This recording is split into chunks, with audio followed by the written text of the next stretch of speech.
Hi, and welcome to the She Geeks Out podcast, where we geek out about workplace inclusion and talk with brilliant humans doing great work, making the world a better and brighter place. I'm Felicia. And I'm Rachel, and it's just us today. Yeah. Lucky listeners. Just the two of us. No one Yeah. needs to see me sing, but Oh, don't sing. Don't. imagine. Well, I guess you can, because why not? Safe space. To all of our lovely listeners, we want to ask, how are you? And encourage you to reach out and email us at hi@inclusiongeeks.com or hello@shegeeksout.com. Really, either works. Anything works. It's all us. It's just us. It's us. We wanted to have this first conversation of 2025 because we are coming back this year, which is very exciting, to talk about the state of our work in 2025. You may or may not have heard, there has been Some changes. there have been a couple of news items, but in all fairness, Felicia and I have seen this process happening over the past year plus. So it's not that it was a sudden shock to us. No. And I think even just the question, how are you doing? How are we? It's such a loaded question, especially these days. But I was on a community call earlier today, actually, for DEI practitioners in the greater Massachusetts area. So I guess like New England, really. And one of the topics that came up during that conversation was, again, just that, right? Is that for folks who are in this work and doing anything tangentially related, this is not a surprise. I think the surprise and the shock and, the shock and awe and fear and all that is just the speed and swiftness at which we seem to be catapulting ourselves towards anarchy. Yeah, I think it wasn't so much a surprise. I mean, if we remember back to his last administration, he had already done a lot of work to cut out DEI in government work. What has been not necessarily surprising to me, but I think maybe to others, is the speed with which he has pushed corporates, so private sector, to also fall in line, and for private sector to so willingly sort of succumb to the fears around, frankly, around litigation. And Yeah, and I would say even like not to like nitpick on word choices or anything, but I would say it's not even, I think, a major push at this moment. It's more to, reference one of our favorite shows, Game of Thrones. It's corporations willingly bending the knee in yeah, advance. And that's disappointing. But, on the flip side, there are certainly lots of tales of organizations and corporations that aren't doing that. Costco, I think, today I saw McKinsey is deciding that they're doubling down on DEI. There's lots of others out there as well. and plenty that are not getting press. Yes, absolutely. And so I think that's important to remember and uplift because, you and I both have seen, I think, really a wide range of reactions in our field, not just sort of across the board in general corporate America, but even in our field, we've seen a lot of reactions that range from, the sky is falling down and I'm closing up shop. Goodbye. Good luck. It's been nice, to nothing's changed. We're still doing the work and people are out there doing the work. And what's the big deal? And that's obviously a really very widespread range. We're somewhere in the middle, I guess, on any given day. But Yeah, we're still here. And the purpose of this conversation is really to support you, listeners, whether you are working in a company that maybe is grappling with these issues, or if you personally are thinking about how this is maybe impacting how you show up at work. We wanted to just provide a few ways to think about this at this time, knowing that when this comes out, who knows what things will look like. We're recording on Galentine's Day, actually. So wild, but so true. So as of February 13th, 2025, we do want to share some tips. So I don't know if, Felicia, you want to kick us off? I think first, maybe before we even get to like the nitty gritty tips, is just, reiterating what you said, Rachel, which is like, we're still here, right? We're still here. Yep. We're doing it. One thing that I really appreciate about you and working with you for the past over 10 years now at this point is the work has evolved so much in terms of what we have been doing so far already. And one phrase, if anyone's ever worked with us or hung out with us, you've probably heard us say something around this theme, which is that we've always said, we'll keep doing this work until we can't do it anymore.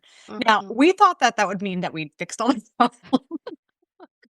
Not this situation, but I still think that holds very true for today. We're gonna keep doing this work until we're not able to for whatever reason.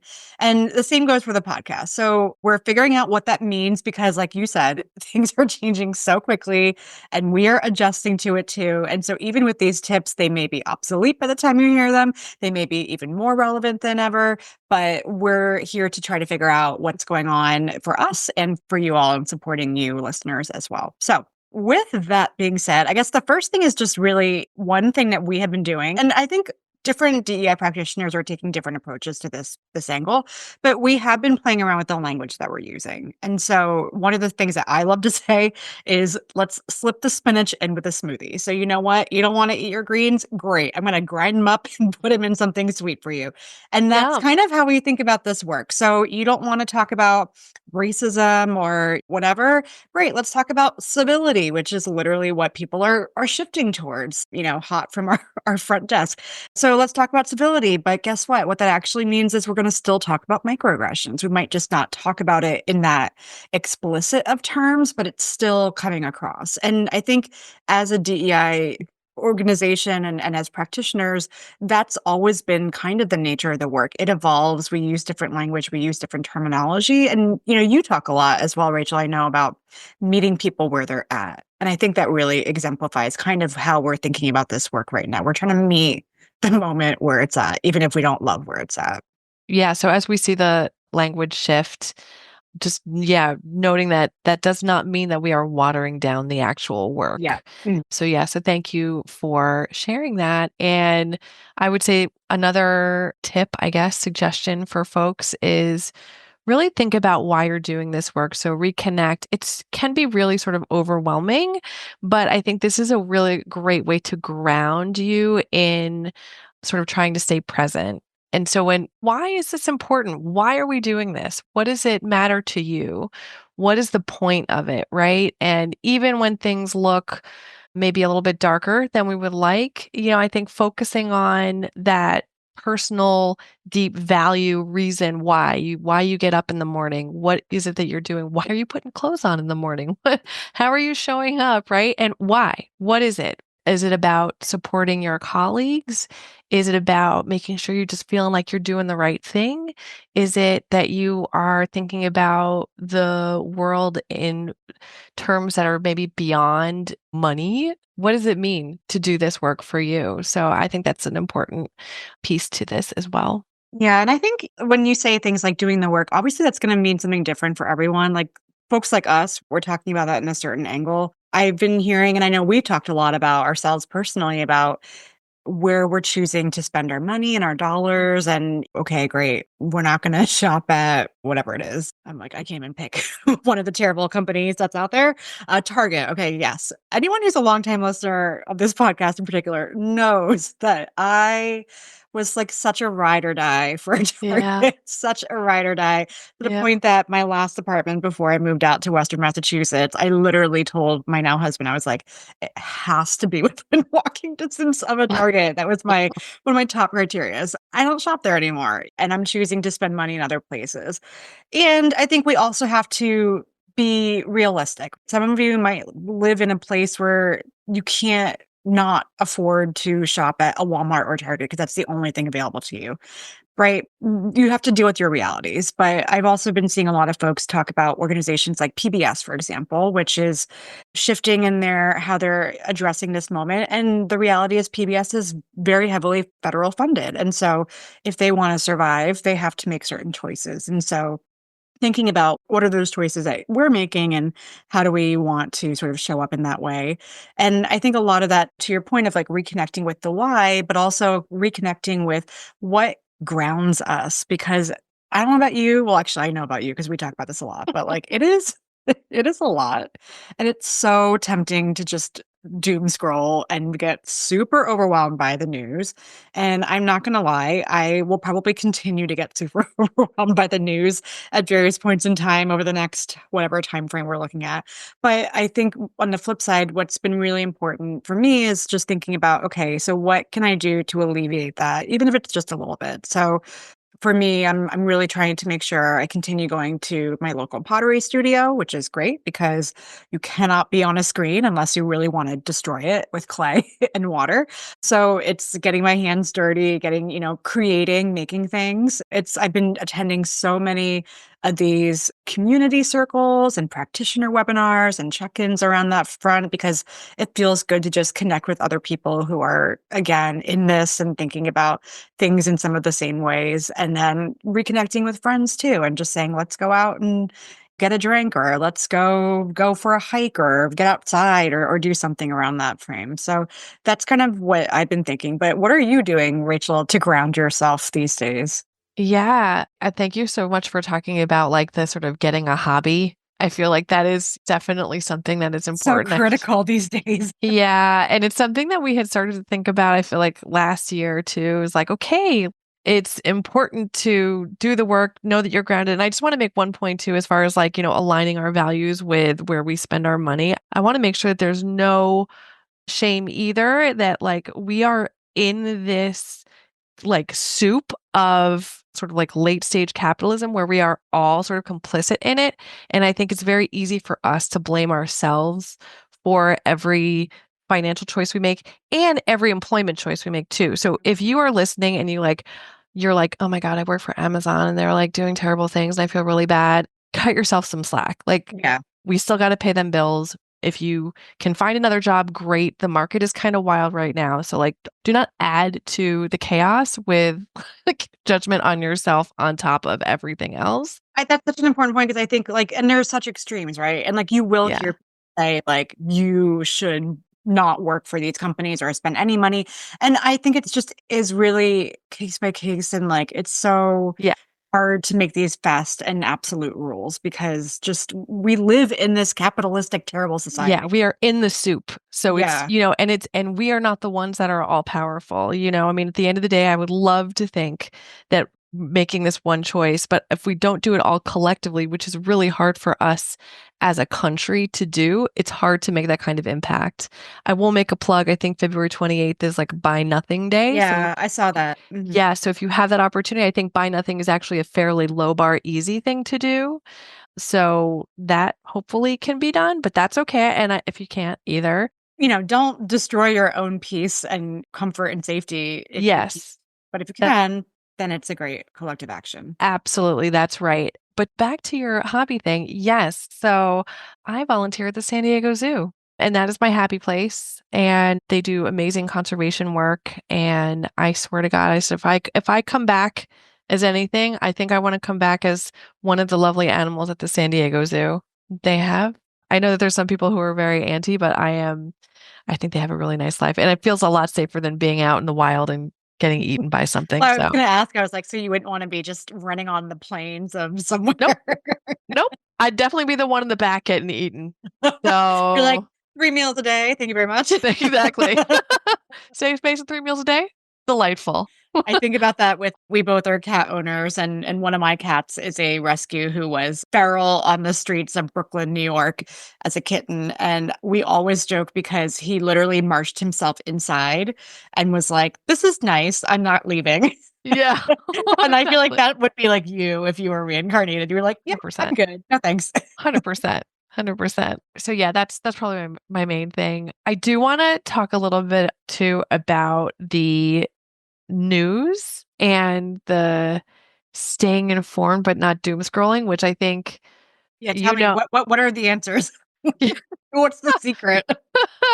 Well, I will say one thing, and AOC said this, and I am a strong proponent of this. I've been this way for many, many years, is to remove notifications from your phone. Like you don't need a push alert from the New York Times telling you about the like latest garbage that is happening in the world. That's just not going to be helpful. So ingest the news on your own time. I struggle with this as well. I am on a computer all the time, and it's very tempting for me to just pop onto The Guardian or, pop onto some news just to see what the wildness is.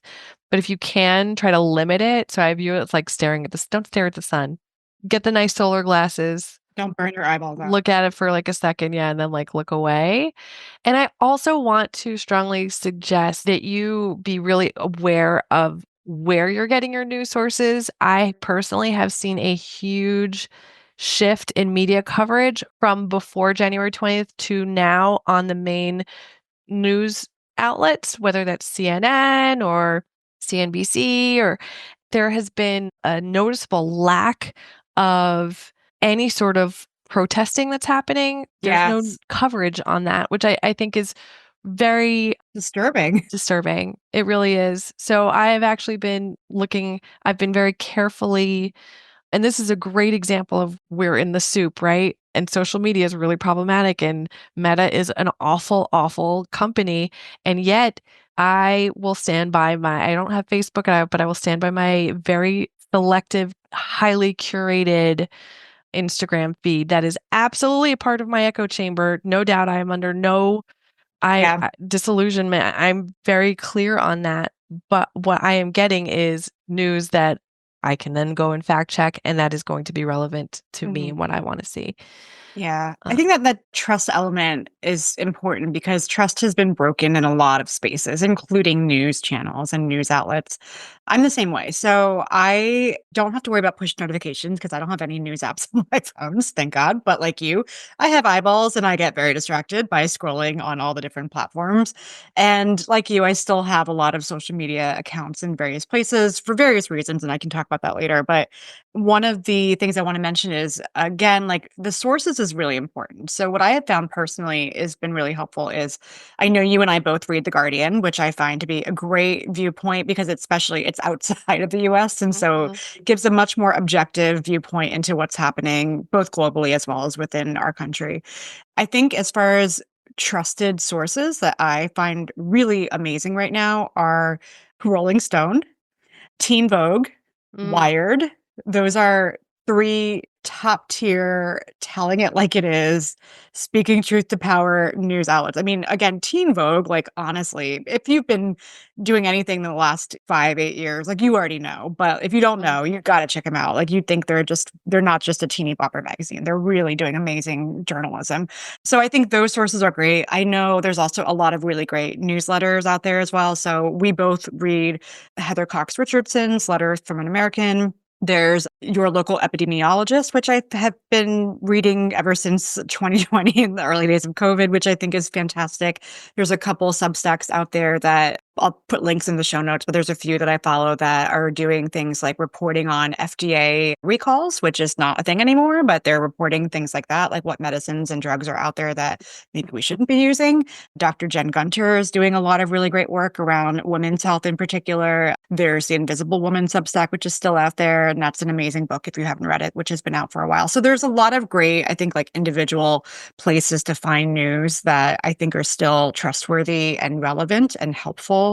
But yeah, I mean, I don't read the Times or yeah. Washington Post or I Yeah. mean, talk about democracy dies in darkness, like major eye roll. But Yeah, it is a really interesting time. And I think so much about how on the conservative side, this is how Fox News built their brand was around distrust of the media. And I do feel a little bit like, oh my gosh, have I become that? But on the other hand, like, the whole reason why we're kind of in this is because there's been an overall distrust in institutions. So yeah, here we are. And we have more tips though. Don't go in fact, this is a perfect one to get to. don't go anywhere. Don't Just on that note, what I just was reminded of, so I think you actually may have shared this with me, Rachel, and let me know if that was the case. But was it you who shared I believe she's South Asian, a poet who was talking about the darkness of the tomb?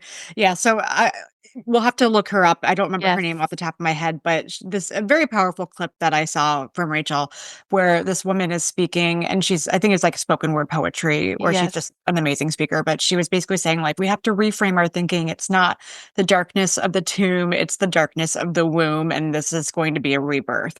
I just thought that was so powerful, and I've been coming back to that imagery a lot in the last few weeks because it does feel, it does feel very dark.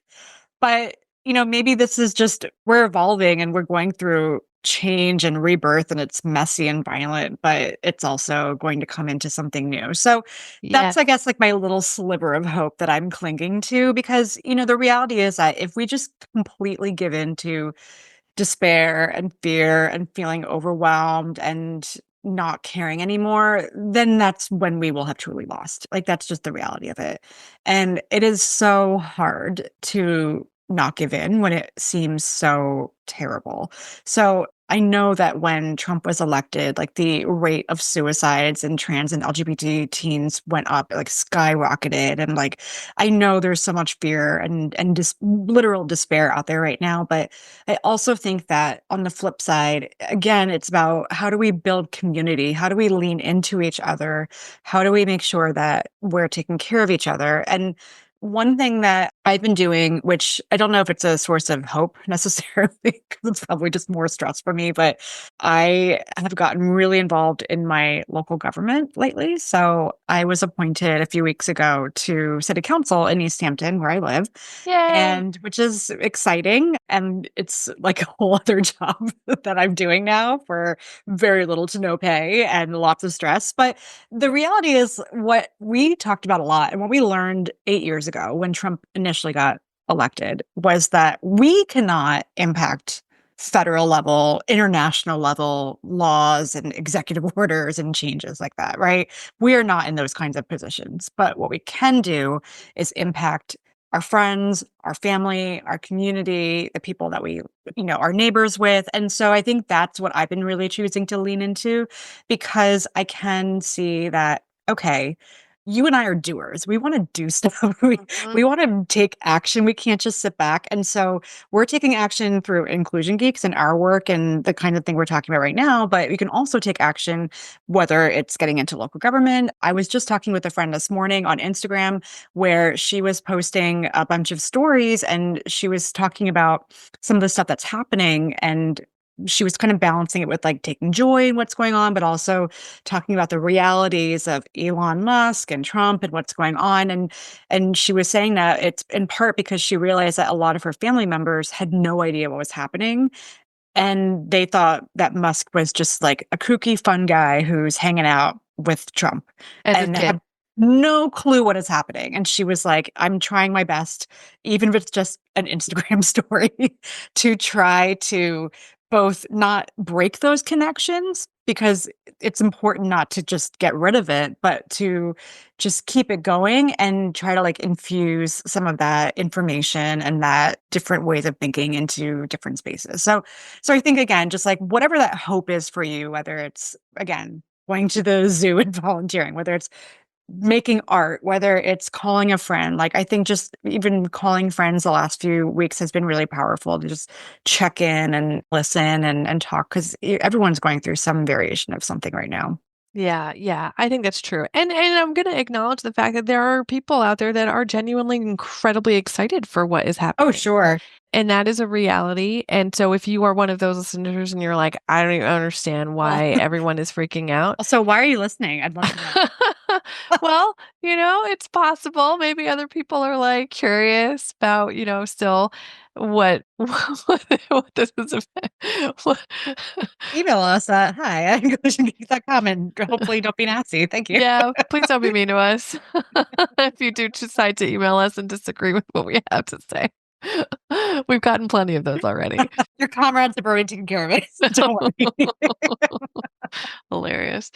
Speaking of, I would like to go into this idea. So we know that there's pushback, right? Like we know there has been pushback, for well over a year now, probably going on 2 years now, on the concept of DEI at work. Why are we doing this? Why can't we all just show up And probably my frankly least favorite, but seems to be most potent concern is everything should be based on merit and DEI is not merit based. And so when you're confronted with that, right, as you're trying to do the work and trying to show up for folks, what is it that you can do to address those issues, whether that is from a colleague, whether that is, let's say, if you are in executive leadership, but your CEO, for example, maybe is not a fan of the work, or if you are a CEO and your board is giving you problems, how do you stay true to your values and articulate these concerns that you have in a way that people can hear it? Yeah, Felicia, I don't know if you have any thoughts on that or You're like, "Give us all the answers." Yeah.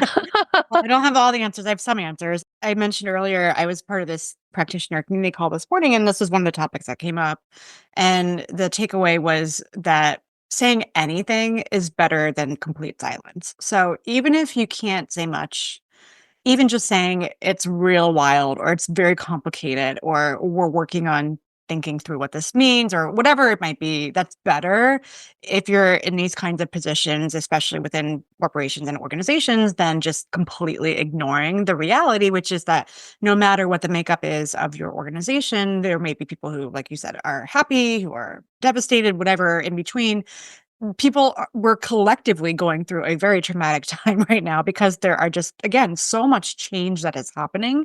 And even if you voted for Trump and you're so happy, you're still probably reeling a little bit from what is happening and where are we going with all this. So giving some sort of touch point to say, we're here, we're figuring it out. And it's okay to not know. And, I've been thinking a lot about how a lot of the lessons that we learned in 2020 from COVID response and Black Lives Matter and George Floyd's murder and all the social unrest that was happening at that time frame, a lot of the same lessons that we implemented and learned and kind of put in place then, I think are very relevant now. So again, that goes back to the communication piece. It goes back to making sure that you're checking in with your employees, or if you're an employee and you're not in a position of leadership or management or power, you're checking in with yourself, with your colleagues. It can be really basic. It could just be like we said, how are you doing? And knowing that's a really loaded question, but asking the question anyway. It could be giving, if you're a manager or a leader, giving your employees a little bit more flexibility because I don't know about you, but it's really, really hard to just sit down and do a day's work like quote unquote normal. The distractions are there. So giving some flexibility, allowing for maybe pushing out timeframes or deadlines. Some organizations are reeling from the fact that funding has been cut and they may not know, like there's layoffs that are happening across the board. So there's just a lot of stuff that's up in the air right now. So taking care of each other, if you know someone who's looking for a job, trying to leverage your network, just again, like all the things that sound really simple and basic on the face of it, but they're actually really important. And these simple, basic things, because they're sometimes viewed as so simple, tend to get left by the wayside. So I can't emphasize it enough. Like, talk to your people, send a note out. If you're a leader, this is where you can practice being a little bit vulnerable and saying, like, hey, I don't know what's going on either. Like, I'm figuring it out too. I'm worried. I'm anxious, but we're going to figure it out together. Or I'm here as much as we can be, whatever that might look like.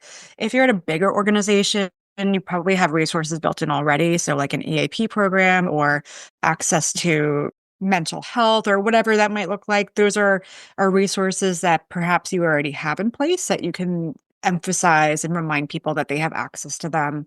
So yeah, just again, like I think communication is really what it boils down to a lot of times is just communication. And even if like let's say your board or the rest of your leadership team is like, how could we say something? We don't know what's going on. We have to go through all these, PR forms and get it vetted and all that stuff. Like, that's fine, sure, but you can still say something, even if Yeah. it's minimal, right? Yeah. Yeah, I love all of that and just plus one to everything that you said. I think that's so true is just keeping those lines of communication open and providing opportunities for feedback. And I'll just add that I think sort of going back to that meritocracy concept, I think we don't have to sacrifice our values because the concept of DEI is under attack. And the reason is because The reality is meritocracy has always been at the forefront of the work that we are talking about. It is literally about making sure the most qualified person is the person in the job, not the person who has a particular identity. And that is typically what we have seen over the course of humanity, is that the people who are put in positions of leadership and power are people who typically look like themselves. Mm. And it's a constant loop. So that's why it's always been about, to be very frank, it has always been about the white man, and it has just been perpetual. And so the actions of the civil rights movement and my gosh, and even like the late 19th century up until now, is there has been in the workplace a push to try to get people other than that to get rights, like not even leadership, right? But just like safety rights, right? Like 40-hour work week, healthcare, for better or worse, as it is now. And so that's always been what this work is about. And so I would say that if you're having feelings around concerns around, oh my gosh, is my company going to get sued? Or if I say the wrong thing, okay, well, maybe don't just focus on race or gender. Talk about it in broader terms. If that is helpful to you, it's still going to yield the same result. It's still going to yield the same outcome, which is we are all on the same page. We want the most qualified person to be the person doing the job. We want to make sure that that is what that is. And what that's not going to always be a white man. And that's okay. And that doesn't mean that there's going to be less I for that person. I like to say, we talk a lot of people talk about like there's fear around like the amount of pie that's being consumed, right? So it's like, oh, well, if I give some pie away, then there's less pie for me. But in my mind, my analogy is, well, if I'm getting the most qualified person to do this job, guess what? We're going to be able to make more pie for everyone. We all are going to get more pie. I love Like, that. It's like, well, let's not get somebody who doesn't know how to bake, but like is the baker's cousin. Let's get someone who's a really good damn baker, and then we'll just keep baking more pie. Like, I come on, people, know. it's not that hard. Although it is, Ex obviously. It's that fear of loss of power and control that is Well, ultimately exactly. where we are today, and so that's why I'm just, like, would really encourage, whether you are in that majority identity or not, to continue to have that push for that conversation around what meritocracy is and how it is related to the work that we do. I've written about it many times. I've got my fist in the air about it, so We could go on forever. yeah. But I think it's such an important point is that like what we are seeing is such a in stark relief the reality of what happens when people who have historically and presently had power and privileges for so long, the idea of giving other people power is so difficult because their power is designed by the way it's set up to have others be disempowered. And so I think part of it, and we talk a lot about types of power and like how this all plays out too. And part of it is not understanding that there are different ways to experience and enact power, and that there's a way where it's collaborative, to use the pie now, it's collaborative power where we can all have it together. But we're so like as a society and a country, we're so locked into this structure which needs people to be disempowered in order to function. I'm gonna totally blank on the name of the author, but there's a short story that has been like popping up in my feeds recently, and maybe it's Shirley Jackson. I can't remember. I'll have to look it up. But basically, the story is that there's this like utopian society, and it's all amazing, and everything is perfect. But the way that it runs is that they pick a child who they take and lock away in a dark room and like basically starve. And that's the way that the society is able to function because it's only so amazing by being built on suffering of one person in this case. And I just have been thinking about that story a lot lately because I think it goes to this point of we need to figure out how can we get to a better place in these new frameworks and with new ways of being together. Is it The Ones Who Walk Away It or Amalas? might be, yeah. Ooh, yeah, that's intense. I know it is intense, but Yeah. it's been, like, popping in my head so much lately.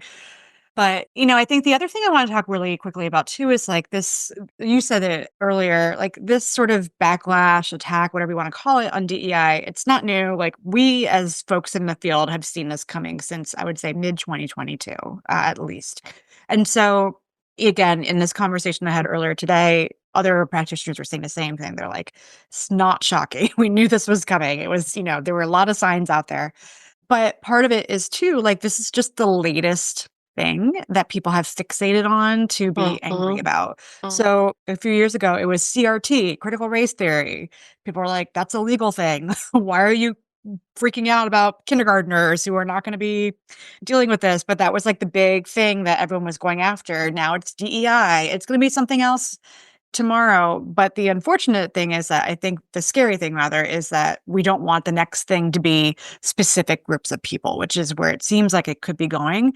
But there's always been something that people are fixating on to view as the other with a capital O. And Yeah. this is what is currently in the crosshairs of being othered as something to be scared of or to be angry about.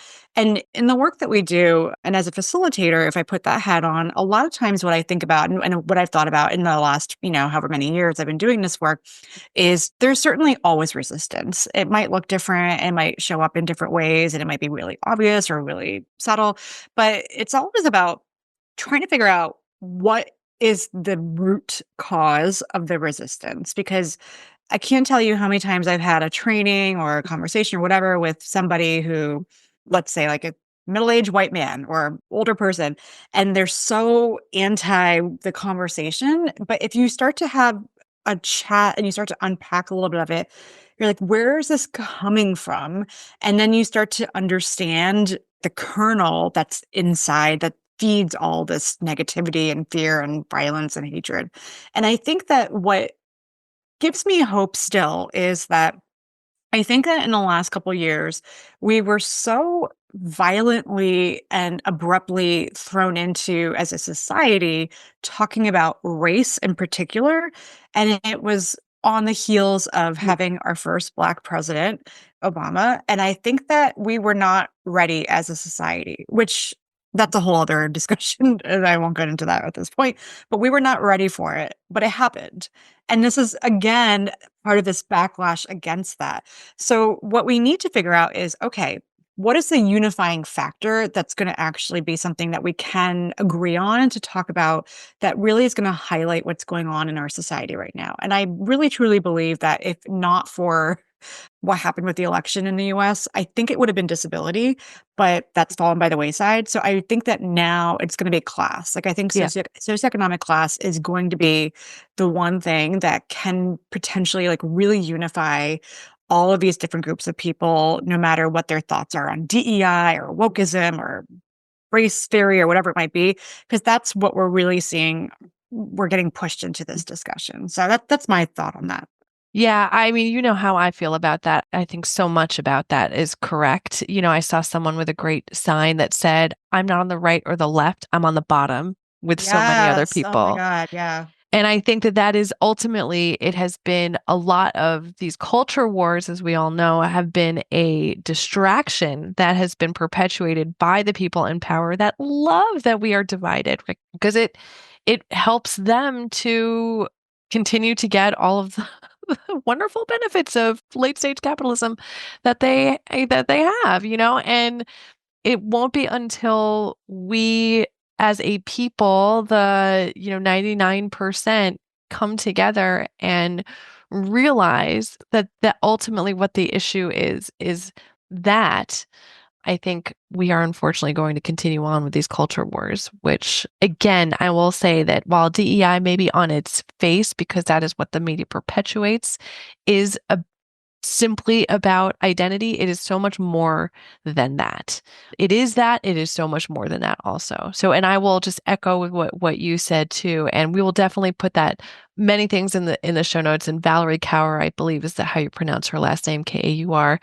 The video, absolutely believe that it is. We are in a time of evolution, and it can feel like death. I mean, that is what evolution does feel like. It is evolving. So I would say we are cautiously optimistic about the future, and we know that we are in for some pain, unfortunately. We got to do this the hard way, not the easy way, as one of my favorite people said recently, Baratunde Thurston, who I love. So we'll do it the hard way, and we'll get there and we'll get through it. And we know that you, lovely listeners, will also get through it with us. We'll be in community with you. Yeah. I mean, again, at the end of the day, it's about staying connected and not giving in to isolationism or fear. Like, okay, give into it a little bit, but then check in with somebody. Thanks. Then go for a run. Get play, strong. play Animal Crossing. Oh my God. I have to say, so Felicia knows this. So back in the beginning of the pandemic, I, like many, many other people, got Animal Crossing.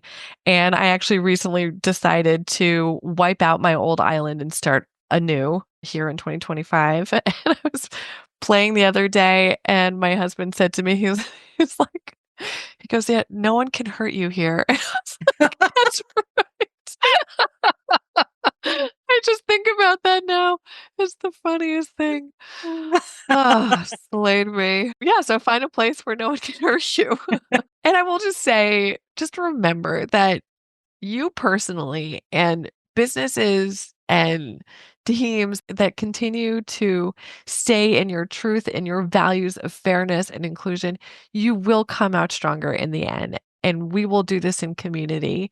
So, in all seriousness, please do not hesitate to reach out to us. If we can be of any support, if you want us to talk about anything else, if you want us to reach out to anyone else, tell us. We're here. We're in this really, what I love is this interesting place of evolution. So this is a great time to connect with us. Yeah, it's such a time of possibility, and I know it might seem hard to think of it that way because it also feels like a lot of loss and It's a everything. opportunity. It's a The opportunity. opportunity, but, like, there are so many opportunities that are gonna become available to us collectively and individually, and I think that, again, to your point, if we can just make it through whatever this next chunk of change of time looks like together, we will get to a better place. I know we both really truly believe that. So, I agree. Chunk of change, but just no pennies. But that's okay. RIP the penny. R.I.P. Penny. Well, thank you so much for listening. We want to make sure that you are subscribed to our newsletter. You can find us at inclusiongeeks.com/newsletter.